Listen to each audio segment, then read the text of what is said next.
प्रियजनांच्या सोबत अनुभवा निसर्गाचा हळुवार स्पर्श। Nature agro resort a touch of nature Sangamner मधील पहिले ॲग्रो रिसॉर्ट आणि इकोटेल म्हणजे इको फ्रेंडली हॉटेल म्हणून लोक नेचरला येत असतात। आम्ही हे हॉटेल व्यवसाय म्हणून कमी आणि घर म्हणून जास्त बघतो। आमच्याकडे उपलब्ध सुविधा इथे आहे सर्व सोयींयुक्त वातानुकूलित आणि निसर्गाच्या सानिध्यामध्ये राहण्याची उत्तम सोय। सर्व सोयींनी युक्त 200 ते 250 लोकांची आसन क्षमता असलेले सभागृह, तसेच मीटिंग आणि स्नेह मेळाव्यासाठी योग्य जागा, सोबतच फॅमिलीसाठी स्वतंत्र वातानुकूलित बैठक व्यवस्था आणि हो रूफटॉप रोमॅन्टिक कॅन्डल लाईट डिनरसाठी खास व्यवस्था, बर्थडे आणि अॅनिव्हर्सरी पार्टीसाठी ओपन लॉन्च व्यवस्था, निसर्गरम्य वातावरणामध्ये बसण्यासाठी उत्तम व्यवस्था, तसेच पार्किंगसाठी भव्य व्यवस्था आणि सर्वात महत्त्वाची म्हणजे चव। नेचरच्या स्पेशल शेफनं बनवलेले चटपटीत खमंग खाद्यपदार्थ। नेचरची चव चाखाल तर पुन्हा पुन्हा याल। आमचा पत्ता नेचर ॲग्रो रिसॉर्ट, कोल्हेवाडी फाटा, शेतकरी ॲग्रो क्लिनिकच्या पाठीमागे, संगमनेर अहमदनगर रोड, वडगाव पान। Phone number 88 47 78 80 99। तेव्हा एक वेळ अवश्य भेट द्या। Nature agro resort a touch of nature. पुस्तक हे सर्वात चांगले मित्र आहेत। कोणत्याही व्यवसायामध्ये गुरु महत्त्वाचा असतो, गुरुशिवाय ज्ञान नाही। सातत्याने अभ्यास केल्यास कायद्यामधील नवीन बदल स्वीकारायला त्रास होणार नाही, असं प्रतिपादन मुंबई उच्च न्यायालयाच्या छत्रपती संभाजीनगर खंडपीठाच्या न्यायाधीश व्ही कांकणवाडी यांनी केलंय। बार council of Maharashtra and Goa आणि संगमनेर बार असोसिएशन यांच्या संयुक्त सहकार्यानं शहरामधील वसंत लॉन्स इथे आयोजित वकिलांच्या एकदिवसीय सतत कायदेशीर शिक्षण कार्यक्रम कार्यशाळेमध्ये त्या प्रमुख पाहुण्या म्हणून बोलत होत्या। या प्रसंगी व्यासपीठावरती मुंबई उच्च न्यायालयाच्या छत्रपती संभाजीनगर खंडपीठाचे न्यायाधीश SG चपळगावकर तसेच UK फलके जोशी, प्रधान जिल्हा न्यायाधीश सुधाकर यार्लागड्डा, महाराष्ट्र गोवा बार असोसिएशनचे अध्यक्ष पारिजात पांडे, गजानन चव्हाण, BCMG चे उपाध्यक्ष ॲडव्होकेट राजेंद्र उमप, ॲडव्होकेट संग्राम देसाई, ॲडव्होकेट अविनाश भिडे तसेच ॲडव्होकेट गजानन चव्हाण, संगमनेर बार असोसिएशनचे अध्यक्ष उदयसिंह ढोमसे पाटील आदी मान्यवर या ठिकाणी उपस्थित होते। न्यायमूर्ती कांकणवाडी आपल्या भाषणामध्ये पुढे म्हणाल्यात की वकिली व्यवसायामध्ये सातत्याने अभ्यास करण्याची गरज असते। सातत्याने अभ्यास केला तर नवीन शिकायला त्रास होत नाही। यासाठी वेगवेगळी पुस्तकं वाचली पाहिजेत, असं सांगून त्यांनी युवा वकिलांना महत्त्वाचा सल्ला दिला। यावेळी न्यायमूर्ती चपळगावकर यांनी मार्गदर्शन केलं आहे।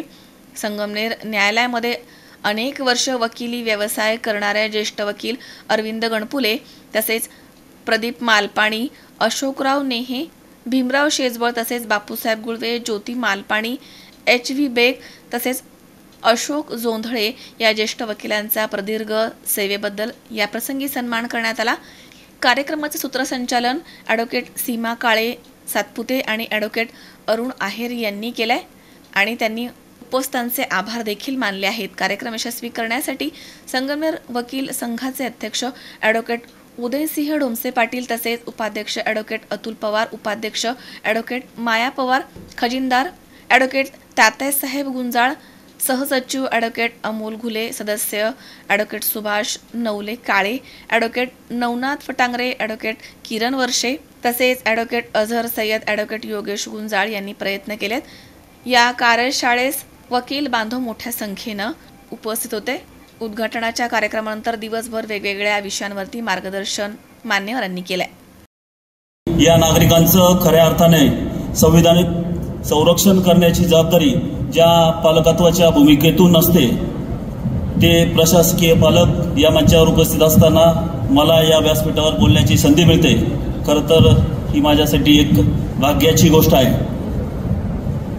क्लेपच्या कार्यक्रमानिमित्ताने या मंचावर उपस्थित असलेल्या सर्व मान्यवरांचं मी संगमनेर वकील संघाच्या वतीने स्वागत करतो। आजच्या या लीगल एज्युकेशन प्रोग्रामच्या निमित्ताने माननीय न्यायमूर्ती विभा कंकणवाडी मॅडम, न्यायमूर्ती हायकोर्ट मुंबई बेंच औरंगाबाद, त्याचप्रमाणे न्यायमूर्ती SG चपळगावकर साहेब हायकोर्ट मुंबई औरंगाबाद बेंच, त्याचप्रमाणे श्री सुधाकर यारगड्डा साहेब, प्रधान जिल्हा न्यायाधीश अहमदनगर, माननीय पारिजात पांडे साहेब, चेअरमन बार काउन्सिल, त्याचप्रमाणे बार काउन्सिलचे व्हाईस चेअरमन राजेंद्र उमाप साहेब, त्याचप्रमाणे आपल्याला नेहमी सहकार्य करतात असे आपले सर्वांचे मित्र ॲडव्होकेट जयंत जायभाव साहेब, ॲडव्होकेट संग्राम देसाई साहेब, ॲडव्होकेट गजानन चव्हाण साहेब, ॲडव्होकेट अविनाश भिडे साहेब, ॲडव्होकेट अमोल सावंत साहेब, संगमनेर येथील अतिरिक्त जिल्हा न्यायाधीश माननीय गुंबरे साहेब, त्यांचे सर्व सहकारी न्यायिक अधिकारी, त्याचप्रमाणे जिल्हाभरातून आलेले सर्व न्यायिक अधिकारी, जिल्हाभरातून आलेले सर्व वकील संघांचे पदाधिकारी आणि सदस्य, त्याचप्रमाणे विविध विभागातून आलेले सर्व प्रशासकीय अधिकारी, संगमनेर वकील संघाचे सर्व माझे सहकारी आणि विद्यार्थी मित्रांनो, आजच्या कार्यक्रमाच्या निमित्ताने वकिली क्षेत्रामध्ये एक वेगवेगळ्या विषयांमध्ये मोलाचं योगदान असलेले व्याख्याते माननीय ॲडव्होकेट नरेश गुगळे साहेब, ॲडव्होकेट अनंतराव जगताप साहेब, ॲडव्होकेट गजानन चव्हाण साहेब, ॲडव्होकेट संग्राम देसाई साहेब, ॲडव्होकेट बिपिन शिंगाडा साहेब, ॲडव्होकेट फारुख शेख साहेब, उपस्थितांचं मी संगमनेर वकील संघाच्या वतीने पुनश्च स्वागत करतो. खरं तर देशामध्ये सर्वोच्च स्थानी असलेलं संविधान आपल्याला विवेकाचा, बुद्धिप्रामाण्याचा, सत्सद्विवेकाचा आणि सर्वांना बरोबर घेऊन जाण्याचा अशा समतेचा डोस पाजतं आणि संविधानाचं रक्षण करण्याची आणि त्याची पायीक होण्याची पात्रता आपल्या अंगी यावी म्हणून आणि नागरिकांच्या सर्व शपथा या संविधानिक दिशेने जाव्यात म्हणून बार काउन्सिलने वकिलांकरता आणि सर्वसामान्यांकरता कायदेविषयक शिक्षणासाठी सुरू केलेला हा एक स्तुत्य उपक्रम आहे. त्यासाठी महाराष्ट्र राज्यातील वेगवेगळ्या क्षेत्रातील नामवंत वकील आणि अशा प्रकारच्या कॉन्फरन्सच्या माध्यमातून कायदेविषयक सतर्कता निर्माण व्हावी म्हणून प्रयत्न करत आहेत आणि त्या अनुषंगाने महाराष्ट्रात केवळ मोठ्या शहरात किंवा जिल्ह्याच्या ठिकाणी अशा पद्धतीची कॉन्फरन्स घेण्याऐवजी तालुक्याच्या ठिकाणी अशी कॉन्फरन्स घेण्याची जी योजना केली आणि ज्यातून संगमनेर शहराची जी निवड केली त्याबद्दल मी पुनश्च बार काउन्सिलचे संगमनेर वकील संघाच्या वतीने आभार मानतो, धन्यवाद देतो. त्याचप्रमाणे या कार्यक्रमाला आणि उपक्रमाला माननीय नामदार हायकोर्ट आदरणीय कंकणवाडी मॅडम आणि माननीय चपळगावकर साहेब यांनी प्रतिसाद दिला आणि त्या अनुषंगाने बार काउन्सिलच्या नियमनाला मान देऊन या संगमनेर शहरात आले. त्याबद्दल मी दोन्ही मान्यवरांचं वकील संघाच्या वतीने स्वागत करतो. संगमनेर वकील संघ कृतज्ञता व्यक्त करतो. या कार्यक्रमाच्या प्रचारासाठी आमच्या संगमनेर वकील संघाचे सहकारी जिल्ह्यातल्या वेगवेगळ्या भागामध्ये प्रचारासाठी गेले आणि निमंत्रणाला गेल्यानंतर त्या ठिकाणी जो त्यांना प्रतिसाद मिळाला आणि ज्या पद्धतीने त्यांचं स्वागत झालं ते खरं म्हणजे आमच्यासाठी खूप आनंदाची आणि अभिमानाची ही गोष्ट आहे. जिल्ह्यातल्या सर्व बार असोसिएशनचे प्रतिनिधी आज या कार्यक्रमासाठी उपस्थित राहिलेले आहेत. त्याबद्दल त्यांचेही मी स्वागत करतो, आभार मानतो.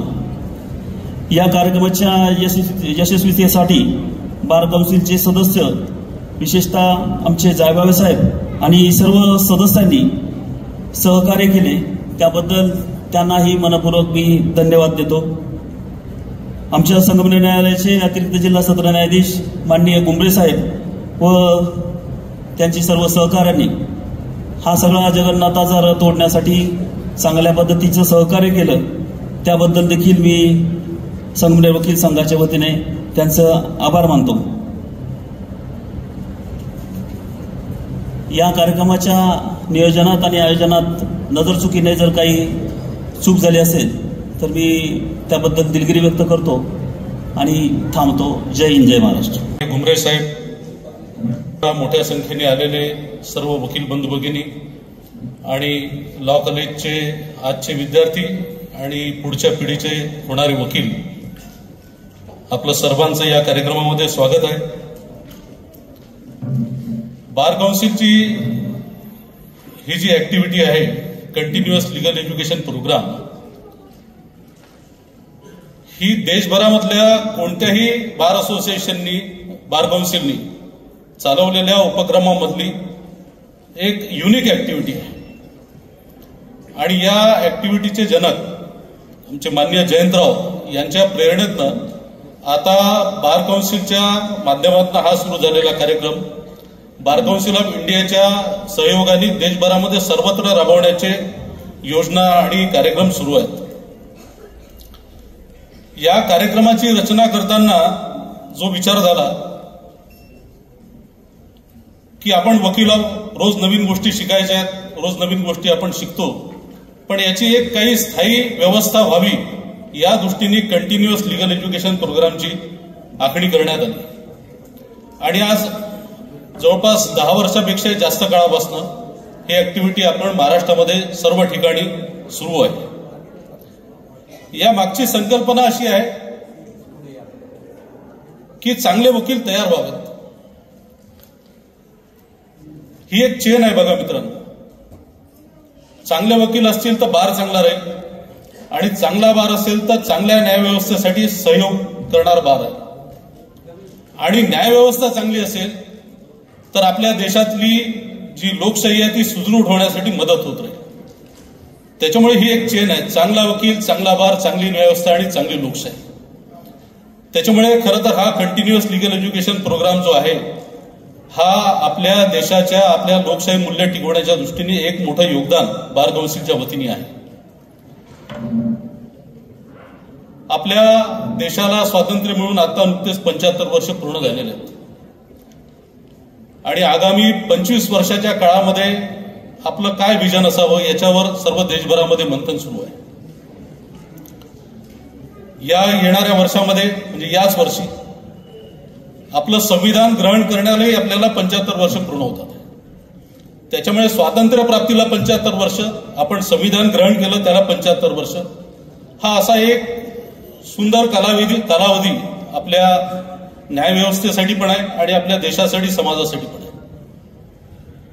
आणि हा असा कालावधी सुरू असताना केवळ कार्यक्रम आपण साजरे करतो, त्याच्यातनं अनेक गोष्टी साध्य होत असतात, पण एक वैचारिक मंथन सुद्धा या कार्यक्रमांच्या माध्यमातून देशामध्ये, समाजामध्ये, न्यायव्यवस्थेतल्या सगळ्या घटकांसमोर व्हावं किंवा सगळ्या घटकांनी करावं असं सुद्धा मला असं वाटतं आपले जे संविधान निर्माते आहेत त्यांची अपेक्षा आपल्या सगळ्यांकडनं राहिली असेल. कारण कोणत्याही समाजाच्या जीवनामध्ये, कोणत्या देशाच्या जीवनामध्ये 75 वर्षाचा कालावधी हा जरी फार छोटा कालावधी असला तरी 75 वर्ष पूर्ण झाल्यानंतर आपण जिथून सुरुवात केली, सुरुवात करताना आपण काही योजना केल्या होत्या, आपण त्याच दिशेने चाललो आहे की नाही, त्याच गतीने चाललो आहे की नाही, आणि हा 75 वर्षाची वाटचाल करत असताना जे जे काही आपण ध्येय ठेवले होते ते पूर्ण झालेत की नाही, पूर्ण झाले नाहीत तर त्याची कारण मीमांसा काय, काही राहिलं असेल तर आपल्याला गती वाढवावी लागेल का, अशा बऱ्याच गोष्टींवर विचार मंथन करण्याचा हा काळ मला असं वाटते आहे. या 75 वर्षाच्या काळामध्ये अनेक गोष्टी आपण झालेल्या बघतोय, चांगल्या गोष्टी झालेल्या बघतोय, अनेक गोष्टी आपल्याला समोरच्या काळात चांगल्या करायच्या आहेत.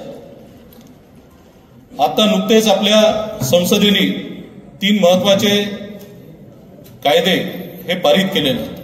त्याच्यामुळे एकूणच न्यायव्यवस्थेचं चित्र समोरच्या काळात बदलेल. असे बदल करणारे हे कायदे, कॉलोनियल माइंडसेट बाजूला करून आपल्या न्यायव्यवस्थेसाठी आणले गेलेले हे कायदे आहेत. त्याच्यावरही आपल्याला विचार मंथन समोरच्या सत्रामध्ये करणार आहोत. हे कायदे जेव्हा अस्तित्वात आले आणि ज्या कारणासाठी कायदे अस्तित्वात आले त्यावेळेस एखाद्या गुलाम देशावर राज्य करण्यासाठी हे कायदे अस्तित्वात आले होते. एखाद्या मांडलिक देशातल्या नागरिकांना कशा प्रकारे ट्रीट करायचं या दृष्टीने हे कायदे अस्तित्वात आले होते. आणि त्याच्यामुळे हा 75 वर्षाचा कार्यकाळ आपण पूर्ण करत असताना आपल्या देशातल्या नागरिकांना, आपल्या समाजाला अनुकूल असतील, इथल्या समाज मनाला अनुकूल असतील असे हे 3 कायदे आता नुकतेच आपल्या संसदेने पारित केलेले आहेत. त्याच्यामुळे याच्यावरही आपल्या समोरच्या सत्रामध्ये विचारमंथन होणार आहे. या सगळ्या विचारमंथनामध्ये आपणही सगळ्यांनी सहभाग घ्यावा आणि समोरच्या काळात आपलं योगदानही द्यावं अशी एक विनंती आपल्या सगळ्यांना बार काउन्सिलचा अध्यक्ष या नात्याने आहे. आणखीन एक गोष्ट बोलून मी आपली सगळ्यांची रजा घेतो. आपण सगळे म्हणतो की आपला देश कधी खूप आधी हा एक सुदृढ देश होता. आता बघा, देश सुदृढ होता म्हणजे काय होतं, तर इथल्या सगळ्या व्यवस्था, ज्या व्यवस्था मिळून देश किंवा ज्या व्यवस्था मिळून समाज बनतो, म्हणजे शिक्षणाची व्यवस्था असेल, न्यायप्रणाली असेल, राज्यव्यवस्था असेल, ह्या प्रत्येक व्यवस्था सुदृढ असल्यामुळेच समाज आणि देश सुदृढ झाला. त्याच्यामुळे आपली न्यायव्यवस्था सुद्धा सुदृढ होती, आजही आहे. अशा सगळ्या विषयांवर आपल्याला विचारमंथन या क्लेबच्या माध्यमातून, आणि जेव्हा आपण स्वातंत्र्याचे आणि संविधान ग्रहण करण्याचे 75 वर्ष पूर्ण करतोय, त्या काळात मला असं वाटतं अशा वेगवेगळ्या विषयांवर, ज्या विषयांनी आपल्या न्यायव्यवस्थेला गतिमान होण्याला मदत होईल, सर्वसामान्य नागरिकांपर्यंत सहज आणि सुलभ न्याय पोहोचवण्यासाठी मदत होईल, अशा सगळ्या विषयांवर या क्लेबच्या कार्यक्रमाच्या माध्यमातून विचारमंथन व्हावं. बार काउन्सिलचे अनेक ज्या ऍक्टिव्हिटी होतात त्याच्या माध्यमातून विचारमंथन व्हावं, असा एक विचार आमच्या सगळ्या बार काउन्सिलच्या मंडळींचा आहे. या सगळ्या उपक्रमात आपणही मोठ्या हिरिरीने सहभागी व्हावं अशी एक विनंती आपल्या सगळ्यांना करतो.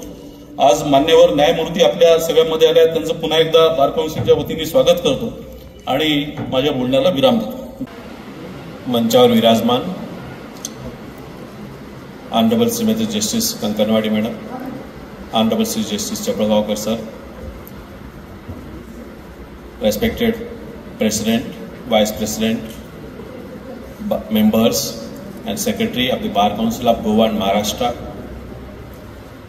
former Chairman of the Bar Council of Maharashtra and Goa, other judges and sister judges, and all dignitaries on the dais and off the dais.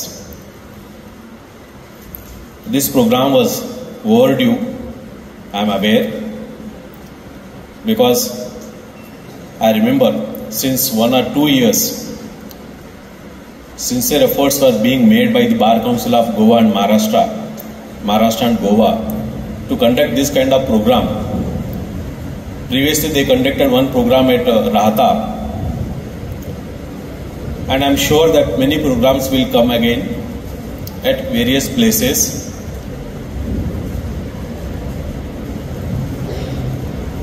And I congratulate and express my thanks as the Principal District of Sangamner for taking the initiative for this kind of program.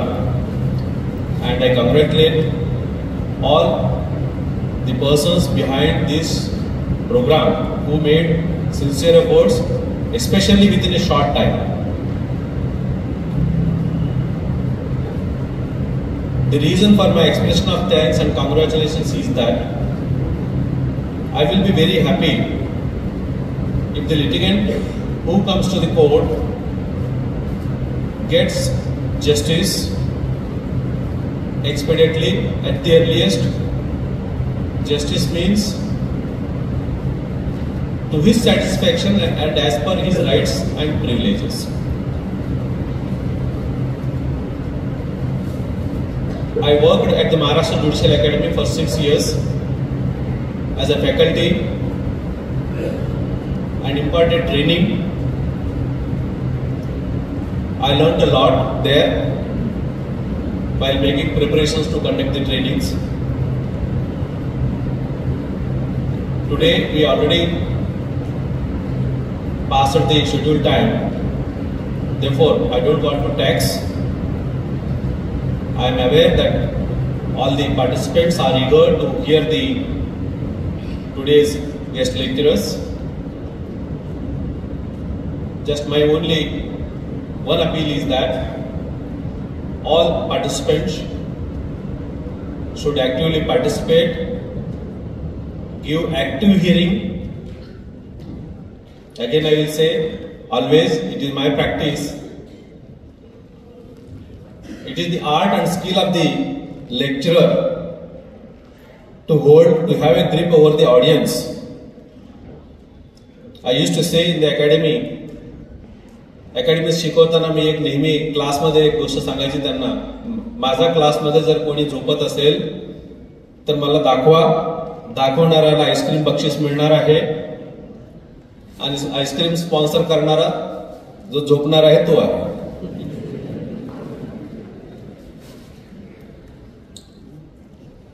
आणखीन एक मी नेहमी एक किस्सा सांगत असतो जेजेस training आणि advocate training मध्ये, कारण दोघांना सारखा लागू पडणारा किस्सा आहे. वकील साहेब खूप जज साहेबांनी मोठा आर्ग्युमेंट आहे म्हणून सगळ्या केसेसमध्ये तारखा देऊन एक मॅटर घेतलं आणि तासभर, 1.5 तास, 2 तास आर्ग्युमेंट झालं. जज साहेबांना झोप लागून गेली. आता वकील साहेब डिस्टर्ब झाले. तर वकिलांनी म्हटलं, आपला बेंच क्लर्क आपला रोजनामा लिहिण्यामध्ये मग्न होतं. वकील बेंच क्लर्क कडे जातो, म्हणतो, अरे यार मैं गला फाड़ के आर्ग्यू कर रहा, तुम्हारा साहब सो रहा, उठाओ. बेंच क्लर्क तेवढं तत्परतेने आपला रोजनामा लिहिताना मग्न असतानाच म्हणतो, मैं क्यों उठाऊ, आपने सुलाया, आप ही उठाइए. तर दोघांची जबाबदारी आहे.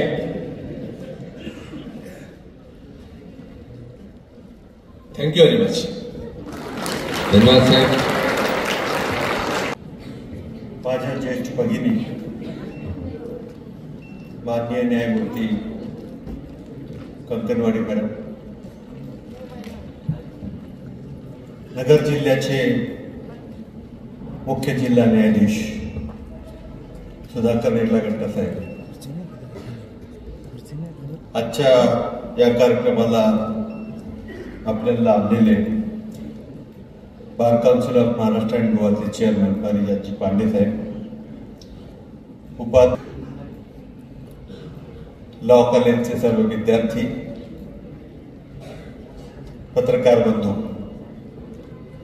आणि सन्माननीय नागरिक, आजच्या कार्यक्रमामध्ये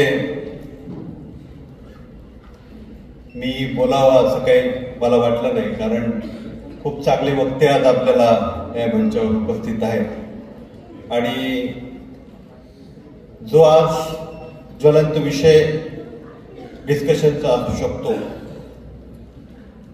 जे नवीन क्रिमिनल मेजर ऍक्ट्स आता नवीन आलेले आहेत, या बाबतीमध्ये माझ्या ज्येष्ठ भगिनी कंकणवाडी मॅडम यांचं भाष्य आपल्याला विस्तृत स्वरूपात ऐकायला मिळेल अशी माझी अपेक्षा आहे. त्यामुळे मी बोलणार नाही असं मी आधी कळवलं होतं, परंतु आता मला आमचे मित्र अमोल सावंत यांनी बोलण्याची भाग पाडलाय. या निमित्ताने मला एक गोष्ट खास सांगावी अशी वाटते की bar council of Maharashtra and Goa ही एक आपलं वेगळंपण सिद्ध करणारी बार काउन्सिल ठरते. वेगवेगळे कार्यक्रम त्यांनी जाहीरच केले नाही, तर त्याचं इफेक्टिव्ह इम्प्लिमेंटेशन त्यांनी सुरू केलेलं आहे. त्यापैकी हा क्लेम कार्यक्रम अतिशय महत्वाचा आहे, कारण आपण सर्व वकील मंडळी किंवा कायद्याचे विद्यार्थी आपण स्वतःला म्हणून घेतो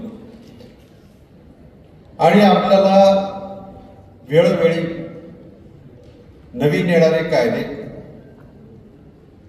अस्तित्वात असलेल्या कायद्यांच्या नवीन इंटरप्रिटेशन, बदलत्या सामाजिक परिस्थितीमुळे काळानुरूप त्या कायद्यांचा वेगवेगळ्या पद्धतीने अर्थ लावणे, अशी विविध कामे आपल्याला वकील म्हणून करावी लागतात.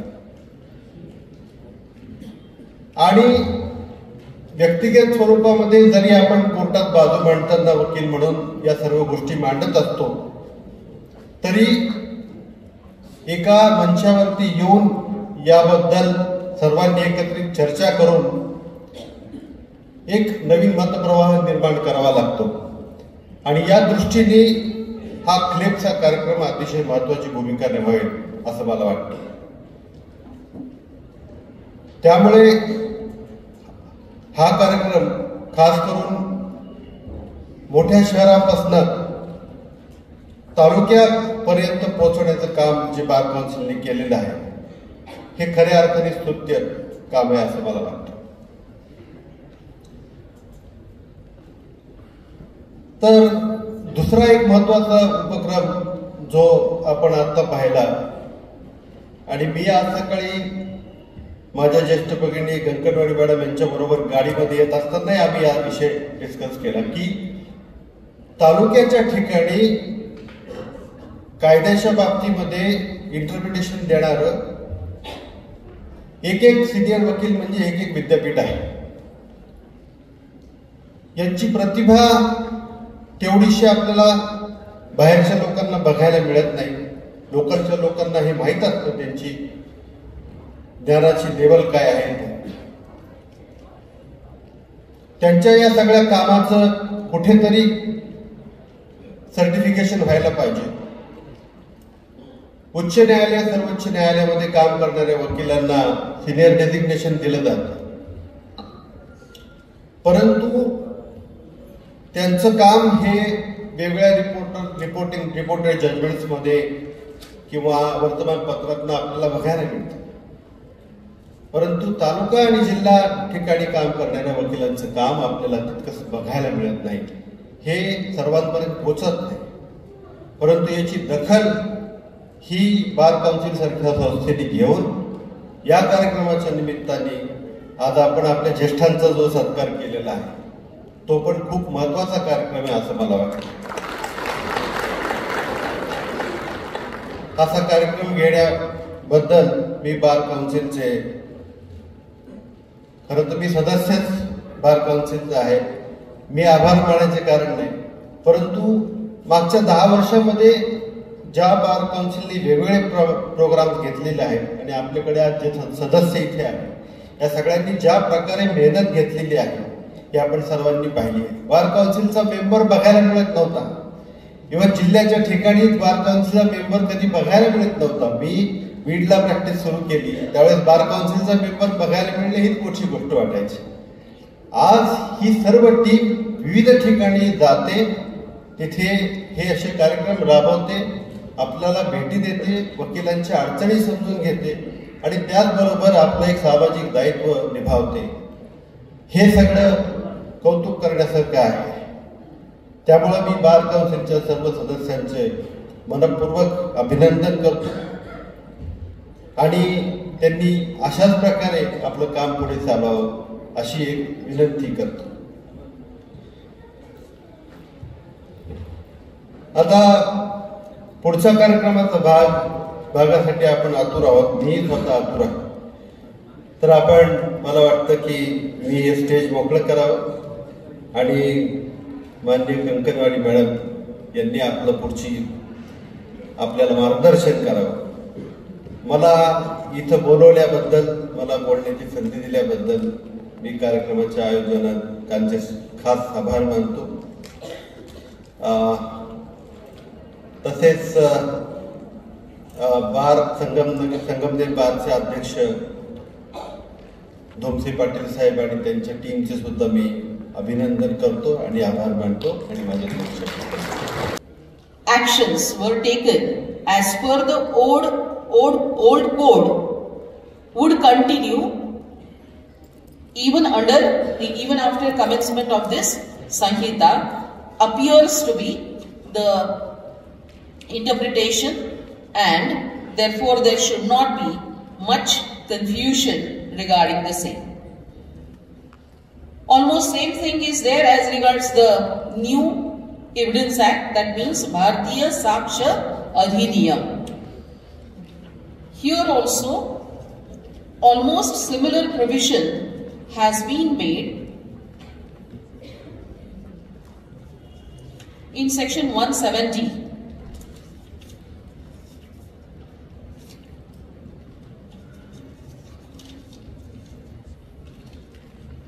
By subsection 1, the earlier Indian Evidence Act 1872 has been repealed, and by subsection 2 it is said that notwithstanding such repeal, if immediately before the date on which this adhiniyam comes into force, there is any application, trial, inquiry, investigation, proceeding or appeal pending, then such application, trial, inquiry, investigation, proceeding or appeal shall be dealt with under the provisions of the Indian Evidence Act 1872 as in force immediately before such commencement, as if this adhiniyam had not come into force.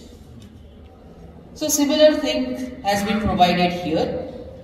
As regards the other changes that those have been made, it is mixture. Some old provisions are kept almost as it is with all the terminologies. However, the section numbers have changed. वकिलांना खूप त्रासाचं जाणार आहे, कारण काही sections आहेत ते तोंडपाठ आहे. इवन आमच्यासाठी अर्थात हायकोर्टापर्यंत हे नवीन सेक्शन्स यायला खूप वेळ जाणार आहे. पण तरी सुद्धा जे तोंडात बसलेल्या प्रोव्हिजन्स आहेत तर त्या थोड्याशा तोंडातून बाहेर काढायला आणि डोक्यातून बाहेर काढायला थोडासा वेळ जाणार आहे. पण आपण जर अभ्यास केला तर काही त्रास होईल असं वाटत नाही. Then the third topic is FIR to charge sheet. Law can be set on this topic, but much can be said in respect of this topic, but suffice it to say that the basic difference is also not considered many times by the advocates and also the judges. You should know the difference between a complaint and a FIR. In fact, I had elaborated this point in the earlier CLEP which was held at Ahmednagar. But still I would like to repeat the same, considering that I have got a new audience. The complaint is a complaint defined under section 2D of CRPC. Of course, this is the definition in respect of existing CRPC, and the FIR is the bunch of allegations reduced into writing under section 154 of CRPC. In a complaint which is always filed by a complainant, all the details are required to be given, but as regards the FIR, the person who files it or narrates it is called informant. It is not necessary that all the minute details should be given, because because in Catanov judgments it is held that FIR is not an encyclopedia. In Ganesha versus Sharanappa, AIR 2014 SC 118, the Honorable Supreme Court has specifically observed that the complainant and the informant are not words of literature and cannot be used interchangeably. In a case registered under 154 of the code, the state is the prosecutor and the person whose information is the cause for lodging the report is the informant. This is obvious from subsection 2 of section 154 of the code, which inter alia provides for giving a copy of the information to the informant and not to the complainant. However, the complainant is the person who lodges the complaint. Therefore, these words carry different meanings. I always therefore insist upon the judges that they should use proper terminology in their judgments. Legal English is different from ordinary English language, and therefore we must insist upon the use of legal English rather than ordinary English language. The process of taking down FIR is the first step for investigation, and it culminates with filing of charge sheet. Of course, the investigation may still be continued under section 173(8) of CRPC, but it is one of the signs to indicate that sufficient evidence has been collected against a particular accused. Of course, now there would be changes in CRPC. Rather, we should call it as Bharatiya Nagrik Suraksha Sanhita 2013. But till it comes into effect, we are governed by the old laws. I am hopeful and confident that the takeaway knowledge from this program is abundant and every one of you would feel enriched from today's program. With all the success to the program, I conclude and thank you very much for hearing me patiently. Thank you very much. धन्यवाद madam. आपण junior शिपचं महत्त्व नवीन शावी Shaikh C 24 तास संगमनेर.